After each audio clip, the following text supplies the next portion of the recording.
श्लोक गाए, पर भगवान ने ब्रह्मा जी की तरफ नहीं देखा। और आज इंद्र ने मात्र 10 श्लोकों में स्तुति गाई और भगवान ने इंद्र को गले से लगा लिया। क्या ब्रह्मा जी की स्तुति में और इंद्र की स्तुति में अंतर है? स्तुति में अंतर नहीं है, स्थिति में अंतर है। ब्रह्मा जी के कारण भगवान को अपने प्यारे ग्वाल बाल और बछड़ों से 1 वर्ष के लिए बिछड़ना पड़ा था, और इंद्र के कारण 7 दिन 7 रात्रि तक सारे ग्वाल बाल बछड़े गैया सब एक स्थान पर रहे। अंतर बस इतना है, एक के कारण भगवान का बिछोड़ हो गया और दूसरे के कारण सब मिल गए। भगवान कहते हैं जो 2 को मिलाकर एक करता है उसे मैं हृदय से लगा लेता हूं, और जो 2 को अलग अलग कर देता है उसकी तरफ मैं देखता भी नहीं। कर सको तो लोगों को मिलाने का प्रयास करना, किसी को तोड़ने का प्रयास कभी मत करना। आज दुनिया तोड़ने की तरफ पड़ी हुई है, कोई जोड़ना नहीं चाहता। भैया हो सके तो भाई भाई को मिलाकर एक करना, हो सके तो 2 परिवारों को एक करना, किसी को तोड़ना नहीं महाराज।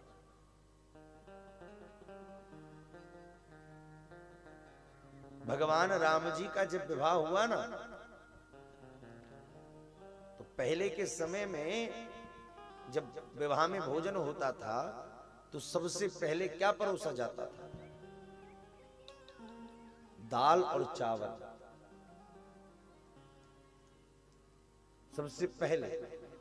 अब आज मान लो अपने यहां विवाह हो और पंगत में सबसे पहले दाल चावल परोस दो, लोग कहेंगे ये खाने आए हैं? बढ़िया कचौड़ी पूड़ी पराठे मुंगोड़ी जलेबी लाओ। पर राम जी का जब विवाह हुआ, गोस्वामी जी ने लिखा कि जब विवाह हुआ तो सबसे पहले क्या परोसा? बोले महाराज भगवान के विवाह में ओदन और सूप यानी दाल और गाय का घी, ये सबसे पहले परोसा। तो क्या और कुछ नहीं बनाया महाराज जनक ने?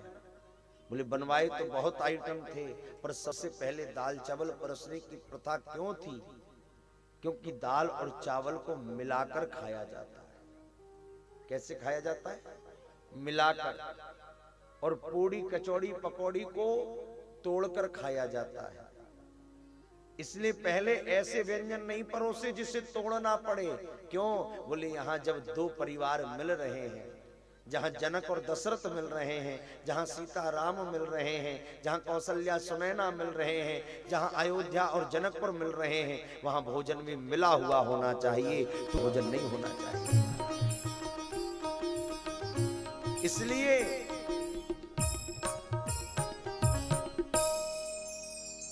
दाल से मिले शुभ चित्त,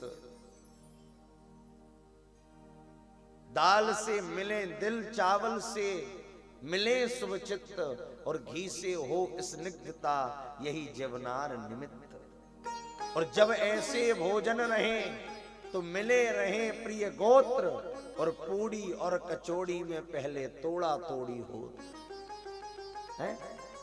तो जहां भोजन ही टूट रहा है तो फिर वहीं से टूटना शुरू हो जाता है। इसलिए लोगों को जोड़ने का प्रयास करो, तोड़ने का प्रयास मत करो। जैसे दाल और चावल मिलकर एक हो जाते हैं, ऐसे ही जोड़ो। एक बार एक दर्जी की दुकान पर एक व्यक्ति गया, क्या देखा? दर्जी की दुकान पर दर्जी बैठा था और उसकी कैंची दर्जी के पैर के नीचे थी, और एक छोटी सी सुई उस दर्जी की टोपी में लगी हुई थी। तो पूछने वाले ने कहा कि महाराज ये क्या है? इतनी बड़ी कैंची पैरों के नीचे है और इतनी सी सुई को सिर के ऊपर लगाया है। उस दर्जी ने बड़ा अच्छा उत्तर दिया, भैया ये कैंची एक को दो करने का काम करती है, इसलिए पैर के नीचे दबी है, और ये सुई दो को एक करने का काम करती है, इसलिए सिर पर बैठे। बनो तो सुई की तरह बनना, भले ही छोटे रहना, पर दो को मिलाकर एक कर देना। कैंची बनकर किसी को काटने का प्रयास मत करना। आज लोग कटे जा रहे हैं महाराज, टूटे जा रहे हैं, और हम हैं कि आज संसार में तोड़ने वाले बहुत हैं, जोड़ने वाले बहुत कम हैं। ये अनुष्ठान, ये कथाएं, ये क्या है भाई? कथा तो कजोड़िया परिवार घर में भी सुन लेता, इतनी जगह तो थी, नहीं सुन सकते थे? ये इतना बड़ा पंडाल क्यों लगाया? कि भैया कुछ नहीं तो 7 दिन के लिए तो पूरा गांव एक होकर बैठ जाए, सब लोग जुड़कर बैठ जाएं, यही तो प्रयास है। ये कथा, ये भागवत, ये अनुष्ठान इसीलिए है कि भैया कम से कम 4 घंटे तो एक जगह बैठ जाओ, एक तो हो जाओ। कैसे भी मुट्ठी अगर बंदी है महाराज, बहुत काम किए, बहुत काम किए। एक होकर रहो, बहुत आवश्यकता है। आज अलग अलग के चक्कर में हम बंटते जा रहे हैं, समाजों में बंटते जा रहे हैं, जातियों में बंटते जा रहे हैं, संगठनों में बंटते जा रहे हैं, संप्रदायों में बंटते जा रहे हैं। पर ऐसा प्रयास होना चाहिए जहां सब भूलकर एक स्थान पर बैठे, यही राम राज्य है। जोड़ो, व्यक्ति टूट जाता है एक मकान बनाने में, और तुम्हें लाज नहीं आई बस्तियां जलाने में।